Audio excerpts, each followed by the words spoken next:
game number 3.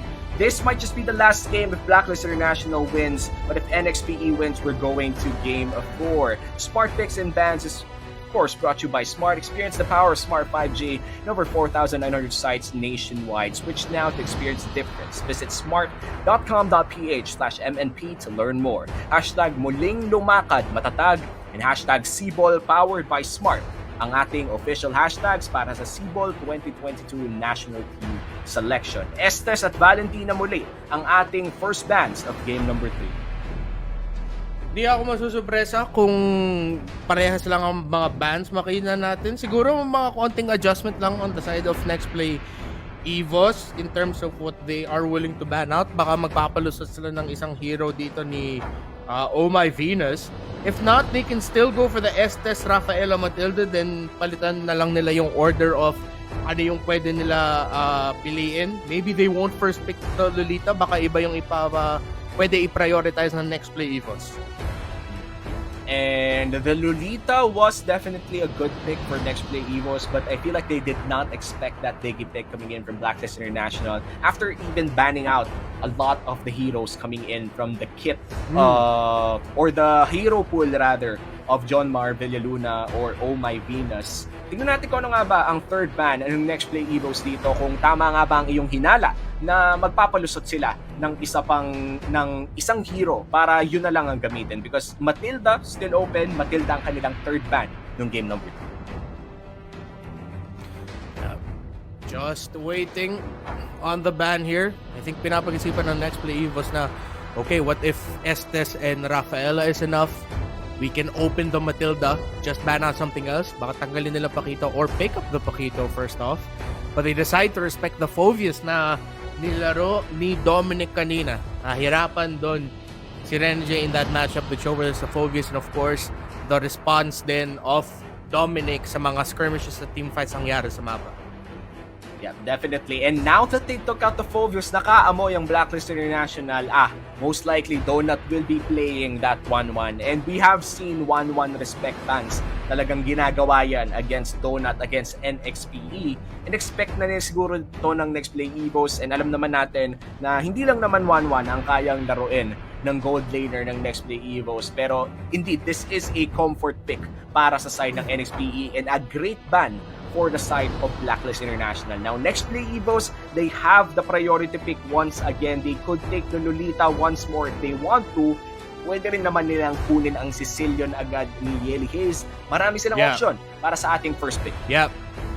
Pwede rin sila mag first pick glue kung gusto nila. Hindi pa sila nagpapakita ng glue, but binuksan nila ang Matilda dahil gusto din nila piliin bilang first pick. So, Blacklist International, bukas din para sa kanila ang Paquito if they want to run that back. They can also play the Esmeralda, which can go into the X lane, and of course, going up against ng Matilda. Masayang buhay ng isang Esmeralda with all the shields that you'll be able to steal. But then, so many of the classic Blacklist International picks are open. You have YSS available. Edith, not a classic pick, but one of the newer ones for Haji. Bukas din. You can also pick up the Paquito now. Lot of options for Blacklist International on the board. Yeah, and they could even pick up the Lolita for themselves if they don't want to reveal something new. The Eve was left open. Kanina, nung game number 2, Eve ang third ban ng ang Blacklist International. Pero ngayon na-open na sila mismo ang kukuha ng Eve para sa mid lane. At kukunin na rin nila ang Paquito na hindi naman natin alam kung mapupunta pa sa kamay ni Dominic o mapupunta sa kamay ni Wais. Both of them can play the Paquito really well. So this is still a flex pick. And then tinitignan ko dito for Nxpe Evos if they're willing to pick up either the Yuzong or the Ruby. If they want to secure their gold laner now, they can actually pick up the Brody. Other than the 1-1, yun pa yung isang pick na nakita natin nilaro ni Mario Stan. Again, that is Donut. So those are the options I'm seeing available for them. If ever they can flex the Matilda, hindi nila kailangan igawin yung position 5. They can make it a position 4. They can make it a Ruby tank. And they do pick up the Yuzong. Let's see what the other pick will be. Abangan natin. Mukhang kukunin na nga nila ang Sicilian ni Eli Hayes o ni Mr. Bataanon in the mid lane. And ito Yuzong, one of the best backline dives, especially against an Eve. So this Yuzong ito yung tipo na pag nakita mo yung Eve tas open illusion, matic na yan lock in na yan with the Petrify. So there's a lot of backline access para sa next play Evos. Meron silang Circling Eagle na nanggagaling dito kay Matilda. At meron din silang Black Dragon form and the Furious Dive as well from the Yuzong. So kailangan mag-ingat ang positioning ng Eve ng Blacklist International. Let's see kung ano ang kanilang magiging final pick for the first picking phase, no? They already have the Pakito, they have an Eve. Di na ako magtataka if they get a Ruby as well.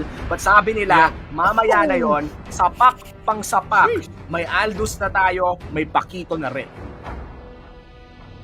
Daming suntok dito para sa Blacklist International.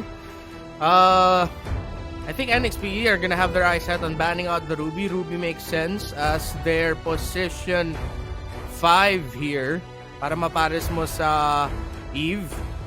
But in the event na baka si Haji maglalaro ng Eve na to, then iba yung magiging roamer ng Blacklist International. Unless, of course, they can always flex. That's one thing that you have to consider going up against Blacklist. Sila Kimam and John Marveliluna can flex things around, change things up. But Blacklist still respecting the possibility of a Lilia getting picked. Pwede din nila ilagay yung Lilia sa gold lane. With the Matilda and Sicilian on board, yes, Lilia gold lane could have been a possibility and could have been problematic for Blacklist International. Of course, with the two main melee heroes that they have. And gusto ko rin sabihin, itong Lilia gold lane, ang feeling ko one of the highest usage rate ng Lilia gold lane ang Next Play Evos in the latest season of MPL Philippines. So this actually makes sense out of data. You really have to respect the analysts from both squads dito. Talagang grounded on logic lahat ng ginagawa nila. So shout out of course sa mga coaches and analysts ng Next Play Evos and Blacklist International.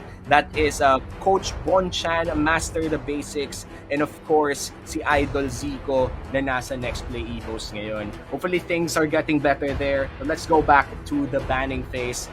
Meron tayong show ban na nanggagaling sa Next Play Evos. Hindi lang naman si Rene J ang magaling mag-show sa matchup na to. Alam na alam din ng buong mundo na si Haji ay isa sa mga best show in the world. Yep, definitely true. Of course, Next Play Evos respecting that. No Ruby ban here. Unless Next Play Evos wants to ban that on the last. But there will still be options here for Blacklist International for the position 5. I think Next Play Evos, iniisip nila, tatanggalin ba natin Edith? Tatanggalin ba natin Ruby? Those are the main options here that Nxpe Evos might be looking at removing, taking their time. Meanwhile, Blacklist International, tinanggal nila yung Lancelot. However, Next Play Evos, removing the Angela, of course, Angela, Aldous, Angela, Pakito. Kung sino man sasaniban ni Angela sa lineup na to, even though hindi pa kompleto lineup ng Blacklist International, it could have been a really scary pick to go up against. So Next Play Evos respecting that one. Parang nuclear bomb yung Aldous na may Angela, di ba? Parang tatanggapin mo na lang yung kamatayan mo pag ikaw ang tinarget ng contract chase. Fate, good day. Will be a gold lane pick for the side of Blacklist International. You're reacting that this is a good take. Bakit nga ba napakaganda ng Brody ngayon sa meta na to? Yeah, isa sa mga sinabi ko kanina kung pwedeng option ni Donut. I mean, if we're just looking for what heroes na nakita natin nalaro na ni Donut, Brody was one of them. So Next Play Evos might actually be considering something like the Claude. If they want to, of course, that mobility will help with maybe being able to avoid damage from the Aldous, maybe damage from the Pakito. Isang magandang placement ng BMI. May tool siya na pang takas. Jawhead gets picked up. So, might either be Matilda or Sicilian in the gold lane. Oh, okay. It's a Ling in the jungle. Jawhead might be the roam, or it might actually be a side lane Jawhead. There's still flexibility here. Most likely, the Sicilian will be going into the mid lane. So, tinitignan ko na lang dito saan mapupunta yung Jawhead at saka yung Matilda. We might be seeing a gold lane Sicilian. Honestly, like I feel like this could be a gold lane Sicilian, something that the coaches and the analysts of Next Play Evos might even try out, because it does make sense if you think about it. Sicilian really do rely on a lot of stacks. Kailangan mabilis ng stacks niya, but imagine if the Sicilian could get the items faster. So there's a lot of things that we have to consider looking at Nxpe Evos right now. The only thing that's sure here is that the Yuzhong will most likely be going to the XP lane at ang Ling naman ay mapupunta sa jungle. Nabanggit mo ang Edith kanina, and now Edith will be the last pick for Blacklist International. There's a lot of melee damage for Blacklist, no? Pero parang the only ranged damage dealer that they have will be that Edith. Yeah, and I just have to say, Brody din pala, Brody. Yeah. I just have to say, like, kudos to Nxpe Evos, of course. Aware tayo sa situation nila with them just still not being able to adjust their drafting, adjust to their playstyle to the situation, not giving up, still giving a good fight. Again, it was them who agreed with the league operations team on how to proceed forward, and nakita natin talaga yung creativity on the side of Nxpe Evos in terms of how they're drafting the game, the options that they have available. I'm excited to see who's gonna be going where in terms of where the heroes are gonna be going in the map. Sicilian gold lane, as you mentioned, is a possibility. It might be difficult to get the stacks there. Baka maging malaki yung heat map or mainit yung heat map ng gold lane if yung Sicilian mapupunta sa gold lane going up against that Brody. But with the Matilda and the Jawhead roaming around, that might make sense. Sila yung maging post 5 and 4 tas si Yuzhong mapunta sa post 3 in the XP lane. Yep. Let's see kung saan nga ba mapupunta ang ating mga manlalaro at sa pagpasok natin sa Land of Dawn for game number 3 of Nxpe versus Blacklist International. We're heading on to a slight pause here, but are we seeing? Nakita mo ba yon? Nasilip mo ba? H2 What? on the lane. Whoa! What? Yeah. What? Really? Hindi ko Nasilip mo nakita. ba? Ako nasilip I missed it. He It's back H2 back in the lane. just like that? Just like that. Whoa. So, this is good news, of course. We have a match once again, the full roster of Nxpe versus Blacklist International. Ito yung inaabangan ng fans. Gumising yung maaga ang mga fans para sa ganitong klaseng matchup. Hopefully, everything is resolved, no?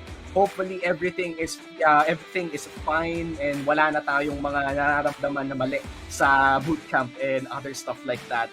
Man, this is feeling ko game number 1 to eh. Para sa akin, this is game number 1. But of course, we have to count the wins of Blacklist International already. They dominated game number 2 and they're already at match point. So para sa mga kakarating pa lang, guys, this is already a 2-0 match with Blacklist International taking the lead. 1 penalty point for game number 1 and 1 dominating win in game number 2. Game number 3 is H2's debut game in this series, and we now have a full roster versus full roster matchup. And happy Mlbb watching, everyone. Renmar, what is something that you're waiting for? Nung nakita ko yung link, parang medyo napailing na ako eh. Tapos sabi ko, baka. Pero nung nakita ko yung screen, parang kahit may pause, hinanap ko kaagad eh. Tapos, yun. If that's the case, well, kung matagal, like, just in any sports scenes, even though, like, I'm not a Boston Celtics fan, you cannot forget those moments where Larry Bird was taken out of the game, brought back just in time. Paul Pierce back in 2008 or 2009, taken out of the middle of the game, came back just in time, and parang moral booster yun na makita mo yung isang player mo na baka hindi nakapaglaro or for some reason had to stop playing and then coming back. It could be a really big morale boost para sa Nxpe Evos and sigurado para sa Nxpe Evos fans. I'm sure though that H2, hopefully na if he is really playing in this one, which I'm sure he is, if pag nakita mo talaga yung pangalan niya, like of course that's H2, then hopefully he's not forcing himself and of course he's just looking out for his health. Of course, I'm sure the fans of Nxpe Evos are hoping for a an H2 like at the top of his form and in good health. Hopefully that is what we're gonna get, and I'm excited to see the start of this matchup, man. It's good to see. It's good to see. Good to see. Blacklist International, of course, feeling ko masaya din yung agents because nobody really wants a win against a compromised team. And alam natin ang Blacklist International, they have nothing to prove. They are world champions. But they do not want to parang get wins na parang may masasabi pa yung mga ibang tao na kasi wala si ganito, kasi may ganito, ganyan. And right now, this is a fair match between not that the other ones are unfair of course, but this is like the main rosters of both Nxpe and Blacklist International, and I can't help but to hype this up and be happy about it considering that this is the match na talagang inaabangan natin na mangyari, na full roster both squads. So we're just waiting for the pause to be resolved. Nag-aayos lang sila ng mga devices nila sa bootcamp nila, and hopefully this game will be explosive considering na game number 3 na one more win for Blacklist International and they will continue in the winner's bracket. So para sa mga Nxpe fans dyan na medyo kinakabahan na kahit matalo po sila sa game number 3, syempre para sa inyo wag naman sana, may loser's bracket pa po tayo guys. So pwede pang bumawi sa loser's bracket ang mga favorite teams nyo if they're coming from the winner's bracket. Meron po tayong second lives kapag sa winner's bracket ka natalo. Yeah. Any chance nakita mo ba kung ano yung final lane configurations? Like, were you able to see the Sicilian was going to the gold lane or not? Kasi hindi ko nakita yung actually, nag-quick sweep lang ako ng player names. Nakita ko yung pangalan, tapos biglang bumalik na sa atin yung graphic. Yung hinanap ko lang talaga sa H2 ba yun? Sa H2 yung mag-link? Sa H2 ba yun? Ginanong ko lang yun. Kasi may link, men. Pag may nakita kang link sa Nxpe, parang ang hirap namang hindi isipin na si H2 yung gagamit ng link na yun, di ba? We already know that. But you know what? Let's see it for ourselves once again as we enter game number 3 between Nxpe and Blacklist International. Let's go to the land of Gun. It is indeed H2 on that lane and Donut on a gold lane, Sicilian. Man, you know what? Whatever happened, sobrang masaya lang to na makita na kahit may pinagdaanan, may dinadaanan, na susubukan mo talaga lahat, ibigay lahat sa para sa team mo. At hindi lang to para sa team para sa bansa Again, kung sino mananalo dito at the end of our Sibol 2022 National Team Selection Tournament ay madadagdag sa pool ng Sibol players natin. And you gotta respect, no matter who you support as a team, this kind of dedication. Despite all that you're going through, you're still in the game, man. Yeah, and right now, Yelly Haze a little bit low on the HP side. Great aggression coming in from Oh My Venus, and we are looking at a Haji Edith pick na nakita na natin in action yesterday. Really great on this Edith pick. I feel like one of the first few pro players in the country to actually have that Edith in his pocket picks right now in the current meta. Dominic pala ang gagamit, of course, ng ating Makito, but first blood will go to the Sicilian with H2O burning that Tempest of Blades. Nxpe Evos na naman ang makakakuha ng first blood. Let's start here for Nxpe, but again, they have to amp up this tempo. Kaya importante na nakuha nila yung first blood. Again, this is an Aldous that they're up against. Not even a late game Aldous, it's an early game Aldous kung nasa kamay ni Wais. One and only. Yeah, Blacklist looking to end this turtle, pero pressure pabalik dito sa Nxpe. Retry battle, masesecure ni Wais. Nice ultimate coming in kay Venus. Apple Pisha with the guiding wind. Walang mamamatay in that fight, but the turtle will be going to the hands of Blacklist International. That is the game so far. Close game. Donut, 2 minutes and 40 seconds in, already has that Clock of Destiny. It's a really, really fast build para sa COD. Already, of course, staying in the gold lane, less gold requirement, mas mabilis siya makaka-build ng items dito. And that means nakaka-maximize talaga siya ng mga last hits doon sa siege minions and just the minions in general sa lane niya. Yeah, and it is very, let's say, the Bat's impact is very useful in terms of last hitting, no? Pero Cadenza overextending near the gold lane. Di na nga tumingin si Brody, pre. Fade away na lang si Owl. Fade away basic attack from the Brody. Now, Even ball game. Pero malapit pa rin ang goal. Blacklist International since nakuha nila yung unang turtle of the game. Of course, they'll have the slight lead. Ureshi versus Dominic in the Nxpe lane.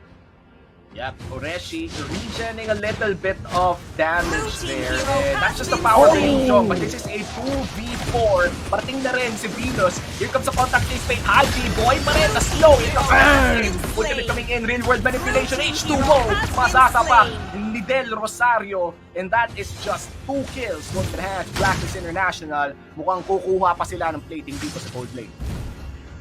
A quick and punishing rotation in response from Blacklist International. Good attempt by Nxpe Evos to get more kills there.